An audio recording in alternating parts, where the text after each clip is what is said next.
할렐루야, 은혜 아침입니다. 오늘은 이제 예레미야예가 마지막 본문이 됩니다. 슬픔의 노래, 탄식의 노래의 마지막은 주님을 향한 소망으로 마무리됩니다. 오늘 찬양 인도자께서 참 선곡을 잘해 주셨는데요. 오늘 제가 드리고 싶은 메시지가 정말 그 찬양에 다 담겨 있었습니다. 예루살렘은 BC 586년에 그 성이 완전히 멸망하고 하나님의 임재가 가득했던 예루살렘은 이제 탄식과 슬픔과 절망으로 가득한 땅이 되었습니다. 하나님께 그 거룩하지 못했던 유다 사람들은 바벨론에 의해서 포로가 되고 예루살렘 성은 완전히 폐허가 된 것이죠. 과거의 모든 영광은 사라지고 이제 비참한 신세가 된 이스라엘을 향한 이 예레미야의 탄식은 그저 탄식과 슬픔에 머무르는 것이 아니라 하나님의 구원의 은혜로 그 소망으로 우리를 인도합니다. 오늘 본문 15절에서 16절 함께 다시 읽어보도록 하겠습니다. 시작. 우리 마음에 기쁨이 그쳤고 우리의 춤이 애곡으로 변해버렸습니다. 우리 머리에서 면류관이 떨어졌으니 우리에게 화가 있도다. 이는 우리가 죄를 지었기 때문입니다. 아멘. 여기서 이제 영광이 땅에 떨어진 것을 보여주고 있습니다. 다윗이 이곳 예루살렘으로 하나님의 언약궤를 옮겨오고 이 예루살렘은 400년 이상 하나님의 임재가 충만한 그런 거룩한 도성이었습니다. 그러나 이제 인간의 그 우상 숭배와 제약으로 인해서 폐허가 되어 이 상황에 놓여져 있습니다. 우리는 예레미야 예가를 통해서 비참한 이 예루살렘의 상황을 계속 며칠간 묵상해 왔습니다. 15절에 보면 마음의 기쁨이 그쳤다라는 표현이 있습니다. 또 춤은 애곡으로 변해버렸습니다. 여러분 하루도 웃지 않고 보낸 하루가 있으세요? 그런 날이 누구에게나 있습니다. 저도 있었습니다. 누구나 살다 보면 그런 날 하루 정도는 다 경험하게 됩니다. 도저히 웃을 수 없고 살 힘조차 없는 그런 날들이 우리에게 찾아오는데 오늘 예루살렘의 상황이 바로 그런 상황입니다. 그러나 우리가 잘 알고 있듯이 하나님과 늘 교제했던 다윗은 시편에서 이것과 반대로 노래하는 것을 볼 수 있습니다. 시편 30편 11절에 보면 다윗은 주께서 슬픔이 변해 춤이 되게 하셨다라는 고백이 있습니다. 우리 믿는 사람의 축복이 바로 이런 것입니다. 슬픔이 변해서 춤이 되는 것, 감사가 되는 것이 바로 우리 믿는 사람들의 특권이 아닌가 싶습니다. 아름다운 예루살렘 성전의 영광은 지금 땅에 떨어져 슬픔이 되었습니다. 16절에 보면 머리에서 면류관이 떨어졌다라는 표현이 있는데 이것은 왕의 자녀로서의 정체성을 상실했다는 의미입니다. 하나님은 이스라엘을 제사장 나라로 부르셨습니다. 하나님을 예배하고 또 하나님의 완전한 통치를 받는 그 나라로 부르셨습니다. 왕의 자녀로 살던 이 사람들의 영광이 이제는 사라졌다는 것을 의미합니다. 그 이유로 16절 하반절에 보면 우리가 죄를 지었기 때문입니다 라고 합니다. 사실 예루살렘을 멸망하게 한 것은 바벨론, 그 거대한 대국이었죠. 누가 봐도 바벨론 탓이었습니다. 그러나 바벨론의 탓이라고 말하지 않고 내 탓입니다 라고 고백한 것입니다. 철저한 회개의 자세로 하나님 앞에 나온 것입니다. 저는 오늘 이 예배 가운데 이런 고백이 우리에게 있길 바랍니다. 1990년대쯤이죠. 우리 한국에서도 내 탓이요라는 이런 캠페인이 있었던 것을 기억합니다. 차량 뒤에 내 탓이요라는 스티커를 붙여서 그런 좀 운동이 있었는데요. 찾아보니까 이제 카톨릭 미사의 기도문에서 이런 운동이 시작되었다고 합니다. 그 기도문에는 전능하신 하나님과 형제들에게 생각과 말, 행위로 많은 죄를 지었으며 의무를 소홀히 했습니다.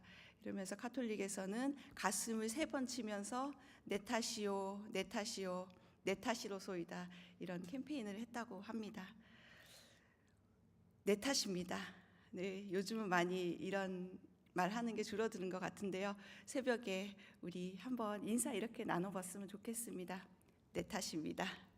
내 탓입니다. 네, 오늘 부부로 함께 참석하신 집사님 가정에서 또 서로 바라보시면서 내 탓입니다 고백하는데, 오늘 가정에서도 이런 고백이 있었으면 좋겠습니다. 나의 연약함을 인정할 때 하나님의 크심이 나타나게 됩니다. 또 우리는 살면서 과연 나는 누구인가 라는 그 정체성의 문제에 늘 부딪히게 되죠. 성경에 보면 베드로전서 2장 9절에 그러나 여러분은 택하신 족속이요 왕 같은 제사장들이요 거룩한 나라요 그분의 소유된 백성이니 이는 여러분을 어둠에서 불러내어 그분의 놀라운 빛으로 들어가게 하신 분의 덕을 선포하게 하기 위한 것입니다 라는 고백이 있습니다. 우리의 정체성은 바로 이곳에 있는 것입니다. 우린 육신적으로는 아버지와 어머니를 통해서 이 땅에 왔지만 우리의 영혼은 하나님 아버지로부터 부여받은 이 정체성을 갖고 있다는 것입니다. 택하신 족속, 왕 같은 제사장, 거룩한 나라, 그분의 소유가 바로 우리의 정체성입니다. 누가 뭐래도 이 정체성은 절대 변하지 않습니다. 여러분, 이 한 주간 사시면서 하나님이 주신 이 면류관 쓰시고 정체성을 가지고 살아가셨습니까? 때로 주님이 주신 이 면류관은 온데간데 없고 세상의 방식대로 살아갈 때가 얼마나 많습니까? 오늘 세상 나라에 속한 사람으로 살았던 나의 모습이 있다면 주님 앞에 다시 주님, 나의 그 정체성을 회복시켜 주시옵소서. 우리가 하나님께서 주신 그 나의 위치, 면류관 절대 잊지 않길 바랍니다. 우리 아버지가 하나님이심을 인정하는 것이 바로 그 출발입니다. 이 아침에 기도할 때 하나님, 당신은 나의 왕이시고 나의 아버지시고 나의 구주십니다 라고 인정하면서 오늘 아침 기도하며 나아갈 수 있길 축원합니다.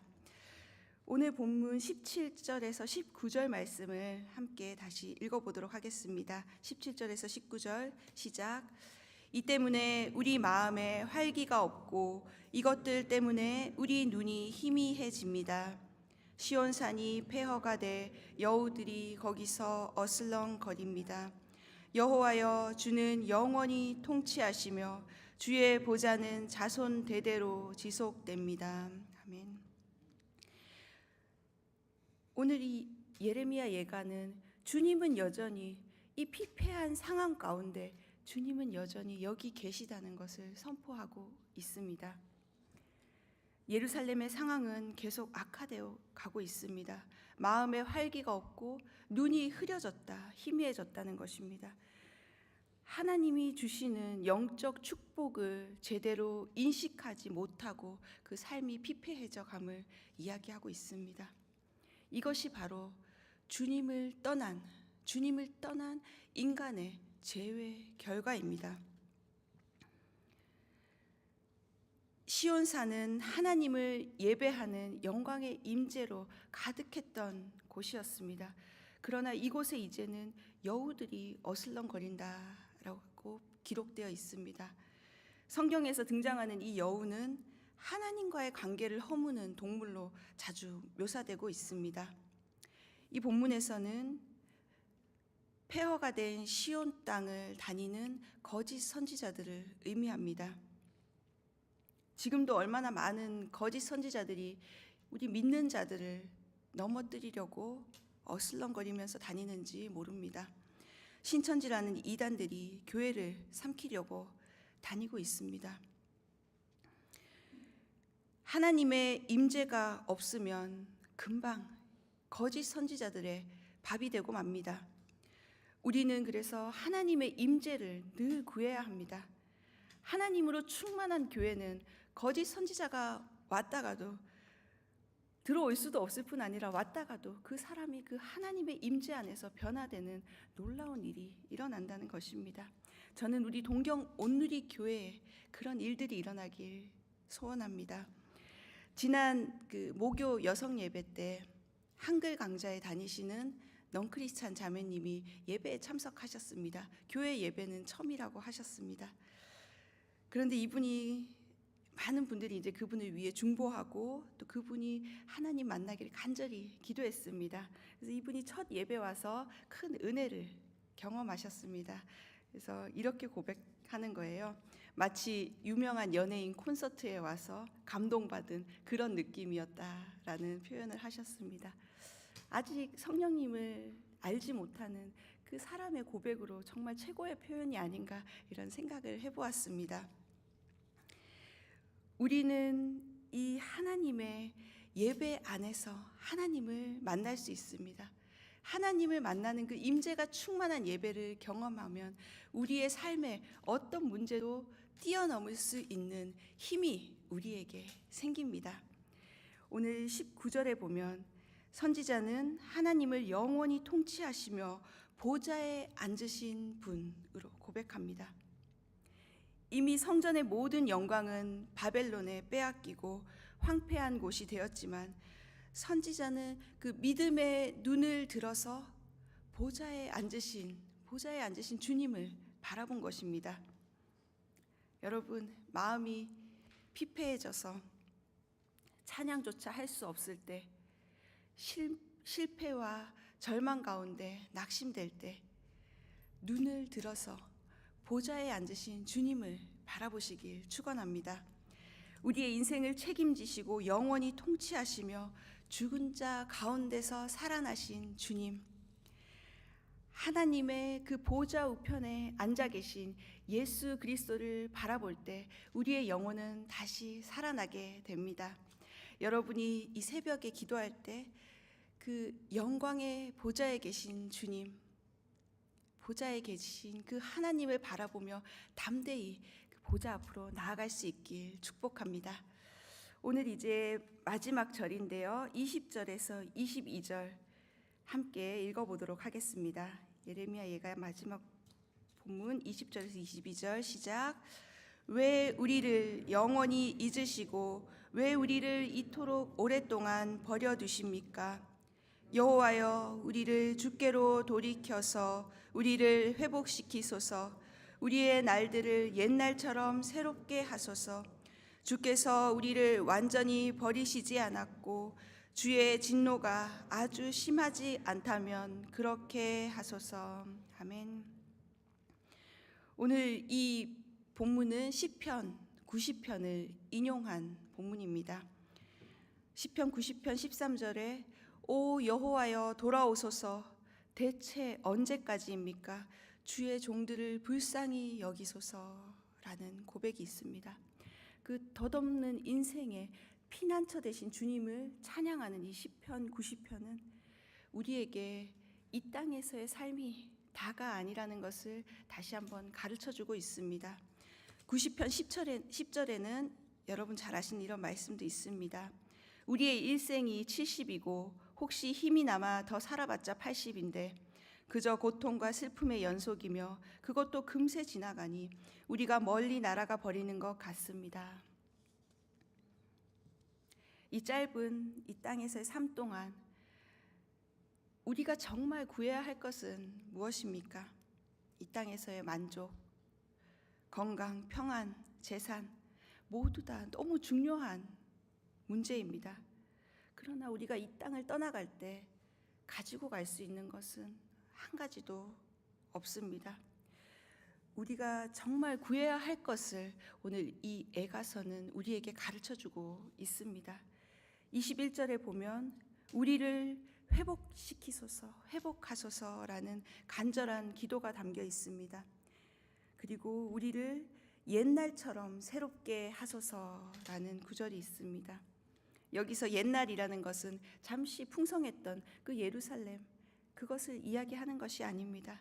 이 옛날은 지상에 속해 있는 시간이 아니라 신비로운 그 태초의 시간, 하나님의 시간을 이야기하는 것입니다. 그것은 우리가 다 계산할 수 없는 시간이고, 이 세상이 창조된 그때, 인간을 만드시고 그 코에 생기를 불어넣으신 그때, 하나님과 인간 사이에 어떤 장애물도 없는 하나님의 그 에덴 동산에서 하나님과 함께 거하던 그때를 이야기하는 것입니다. 아무 꺼리낌 없이 하나님과 교제하며 함께 거하던 그 에덴 동산의 축복, 우리 인간에게 바로 이런 때가 있었다는 것입니다. 그러나 하나님과 인간 사이에 그 간교한 뱀의 속임수로 큰 간격이 생겼습니다. 그것은 어떤 것으로도 채울 수 없는 영원한 형벌이었고 영원한 죽음의 벼랑이었습니다. 이제 인간의 운명은 이 죽음을 맞이할 수밖에 없는 그런 상황이었습니다. 그러나 하나님은 우리 인간이, 당신의 피조물이 그렇게 죽어가는 것을 결코 원하지 않으셨습니다. 당신의 자녀들이 하나님의 자녀로, 왕의 자녀로 살길 원하시는 그 하나님의 마음, 예레미야 선지자의 이 기도는 유다의 현실은 절망과 죽음과 황폐함 뿐이었지만 하나님의 영원한 시간으로, 구원의 자리로 우리를 다시 초청하고 있는 것입니다. 그것은 바로 예수 그리스도 그 십자가로 인해서 회복된 새 예루살렘을 바라보게 하는 것입니다. 예레미야가 구하는 기쁨과 행복은 이 땅에서의 복이 아니라 새 하늘과 새 땅, 새 예루살렘을 영원히, 그 새 예루살렘에서 영원히 거하는 그 축복의 시간으로 우리를 초청하고 있는 것입니다. 그곳은 어떤 곳입니까? 요한계시록 21장 4절에 그들의 눈에서 모든 눈물을 닦아주실 것이며 더 이상 죽음이 없고 다시는 슬픔이나 우는 것이나 아픈 것이 없을 것이다. 이는 처음 것들이 지나갔기 때문이다. 하나님과 영원히 거하며 우리가 누릴 축복은 이전에 경험해보지 못했던 그 신비로운 곳이라는 것입니다. 이곳에 들어간 성도들은 의의 면류관을 받게 됩니다. 하나님은 우리의 하나님이 되고 우리는 그분의 백성이 되는 그 축복된 곳을 우리로 하여금 바라보게 하는 것입니다. 새 예루살렘에서 하나님을 예배하는 것, 믿는 자의 소망이 바로 여기에 있는 것입니다.